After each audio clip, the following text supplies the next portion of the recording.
On today's First Time Buyer channel, we're going to teach you how to budget to purchase a home.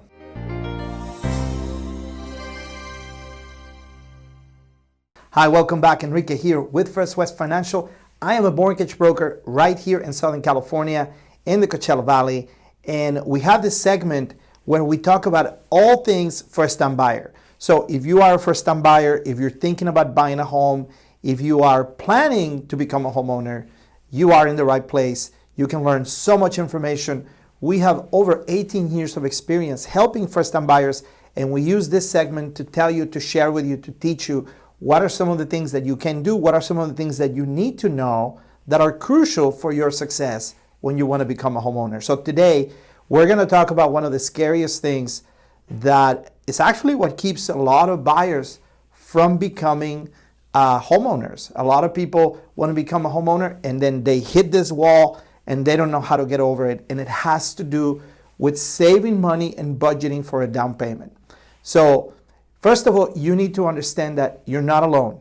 If you are worried or concerned whether you're going to have enough money to purchase a home, chances are a lot of us have been through that process, including myself. So we're going to share with you some things that you can do, and we're going to teach you how to budget yourself in order to become a homeowner. So first of all, the first thing you need to do is you need to set up an appointment to talk to an independent mortgage broker like myself.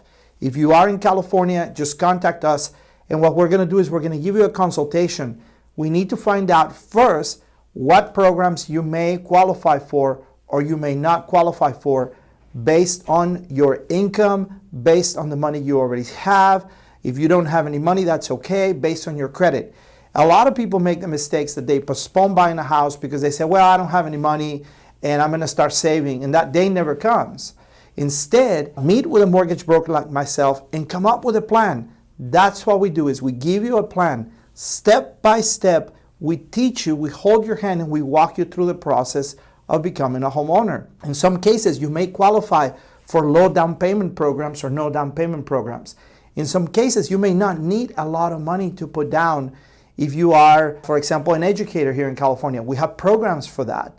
If you're in law enforcement, we have programs for that. So we might be able to help you get into a house without having to come in with a lot of money.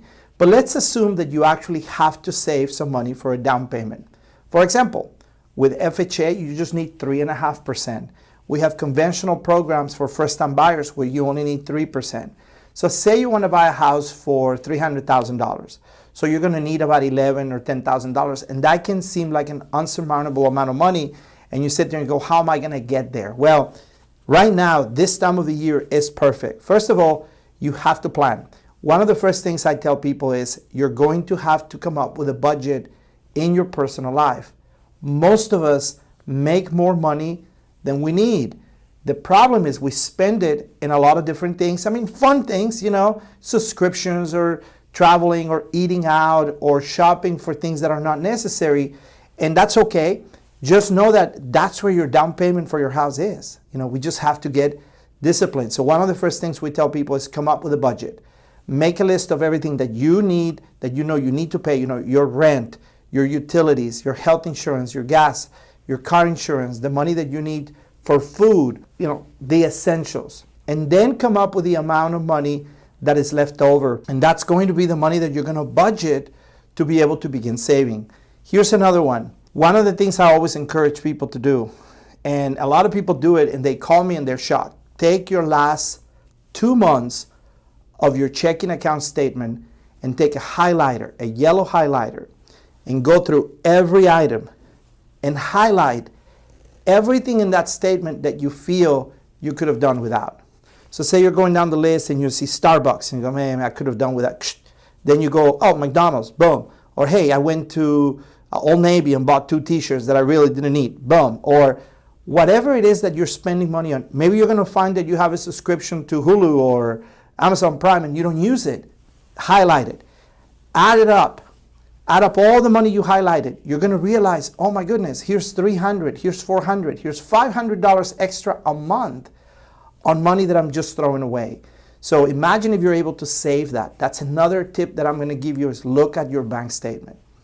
And then of course, try to limit the amount of money that you put into credit cards, because now you're going to have credit card payments.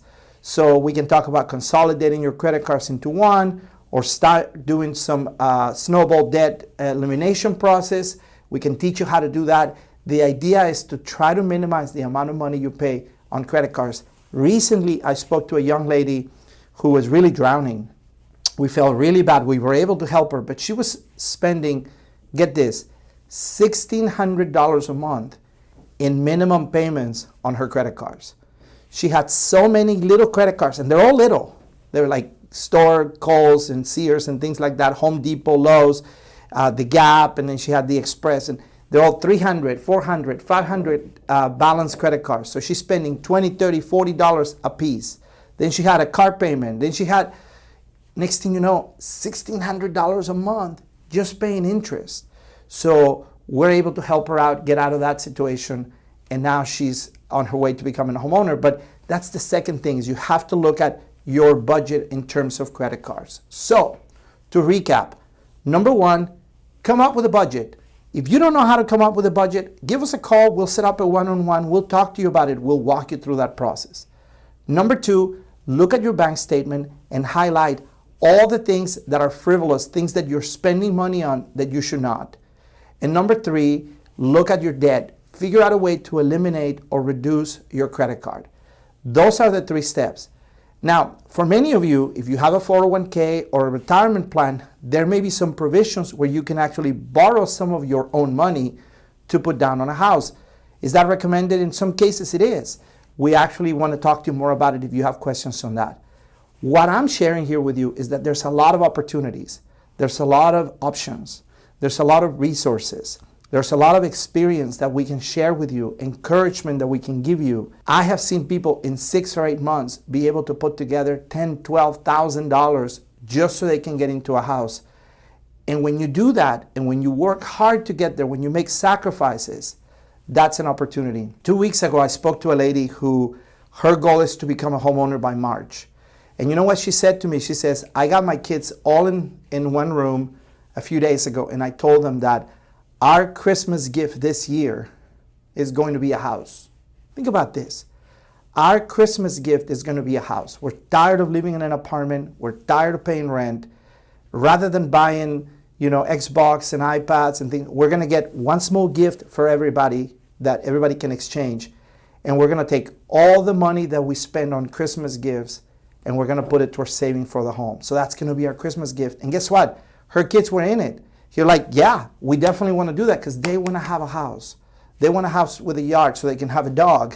That's their secret, is that they want to have a dog and they can have a dog in the apartment. So there's opportunities here. I want you to be encouraged, and I want you to reach out to me and let me know that you're interested in becoming a homeowner and that you need help, and that I'll be able to help you out, whether it's with credit, whether it's with counseling on how to get you there in terms of savings. Many of you are already in a position to buy a home. You just don't know it. Give us a call, 760-488-6482. Don't forget to hit subscribe or comment below or reach out to us. We're always here to talk to you 24/7. You can call in the middle of the night and we'll take your call and we'll definitely set up a time for us to speak. This has been Enrique with the First Time Buyer channel. We're here to help you. Have a great day.